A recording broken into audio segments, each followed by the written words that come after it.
de quarantaine à faire à la maison avec les enfants, de la peinture à doigts.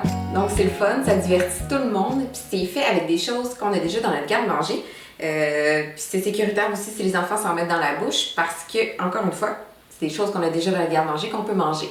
Donc ça prend de l'eau, une tasse d'eau, une demi-tasse de farine, une demi-cuillère à thé de sel et un petit peu d'eau après ça pour aller liquéfier notre mélange. Et puis pour ce qui est les colorants, vous pouvez utiliser ce que vous avez déjà sous la main. Donc du curcuma pour du jaune, de la spiruline ici pour du vert. Et puis j'avais déjà à la maison, si vous avez des colorants alimentaires, vous pouvez les utiliser. Moi j'avais ceux-ci que j'avais récupérés pour de la fête de mon fils pour son gâteau. C'est des colorants en poudre alimentaire aussi. Donc ça c'est encore de la spiruline mais bleue. J'ai un petit orange ici et puis un petit pourpre qui sont faits encore une fois avec des aliments. Pour commencer, dans un chaudron, je vais aller mélanger tous mes ingrédients. Donc l'eau, le sel et la farine. Là, on brasse. C'est sûr, ça va faire des petits grumeaux au début parce que la farine et l'eau, c'est ce que ça a tendance à faire. Donc, je vais brasser, faire bien mélanger.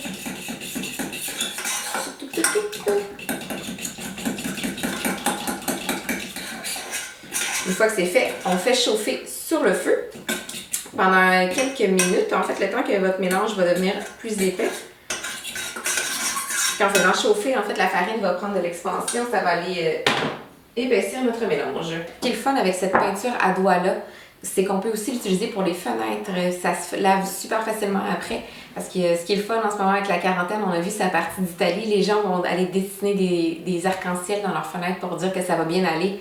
Que c'est un message positif pour les enfants aussi, pour pas générer plus d'anxiété avec le microbe, les virus qu'il y a en ce moment. Donc, c'est la peinture que vous pouvez faire avec les doigts, prendre sur des feuilles de papier, vous amuser, ou sur des feuilles de carton que vous avez déjà à la maison. Je vais vérifier mon mélange.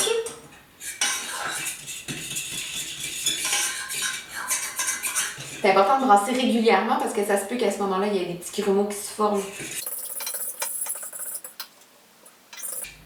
Donc là, le mélange, il est en train de chauffer. On le voit, ça commence à être un petit peu plus critique. Il faut brasser vraiment constamment parce qu'il épaissit vraiment rapidement. Donc, juste pour vous montrer, là, ça a l'air d'être un peu comme la consistance comme la purée de pommes de terre présentement. Parfait. Donc là, j'ai ma purée lisse. Je retire du feu, je vais laisser tempérer un petit peu. Juste question de ne pas se brûler parce que c'est de la peinture à doigts quand même. Donc maintenant, je vais ajouter un petit peu d'eau à la fois, juste pour aller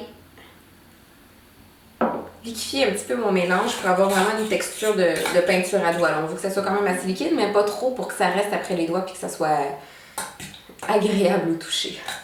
Vous pourriez aussi, avec ce mélange-là, cette peinture-là, après ça, faire des étampes avec les patates. Si on va juste aller graver les motifs qu'on veut avec les patates, puis après ça, on prend la peinture pour faire des étampes. Ça peut être une bonne idée aussi pour occuper les enfants. Puis j'ai les enfants, mais moi, c'est quelque chose que j'aimerais faire aussi. 29 heures. Je dis ça, je dis rien. Donc, on divise selon le nombre de couleurs que vous avez et que vous voulez faire aussi. Vous pouvez tout le faire de la même couleur aussi, ça, il n'y a pas de problème. Et ensuite, on prend les colorants qu'on vient ajouter. Comme je vous ai dit, c'est possible de le faire avec des choses qu'on a déjà à la maison, comme le curcuma et la spiruline, qui sont alimentaires. Par contre, spiruline, je sais que ça coûte un peu cher, donc, mais ça n'en prend vraiment pas beaucoup en même temps. Donc, à vous de voir, ça fait un joli vert. Vous pourriez en mettre moins ou plus, dépendamment de la couleur, l'intensité de la couleur que vous voulez obtenir.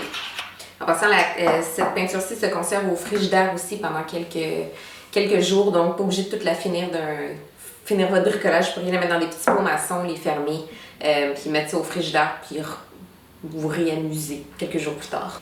Je vais faire un jaune avec le curcuma. Curcuma aussi, c'est assez pigmenté. En fait, ça fait vraiment un beau jaune soleil. On a d'ailleurs dans notre livre minimal une recette ici pour faire de la teinture naturelle. Si vous avez des vêtements qui sont un peu tachés, des draps que vous aimeriez mettre jaune soleil, des écharpes, c'est vraiment, vraiment facile à faire. Vous irez voir la recette dans notre livre. Vous voyez, ça fait un beau petit jaune très printemps. Ici, j'ai mon petit mauve.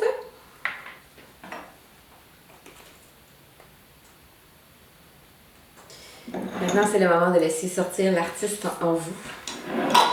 J'ai dit ça, oui. C'est le temps de s'amuser. OK.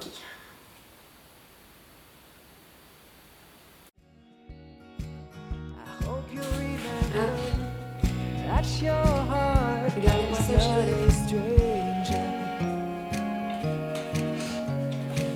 voilà! Peinture à doigts, facile. Ça m'a pris, je pense, 5 minutes peut-être. Puis des heures de plaisir.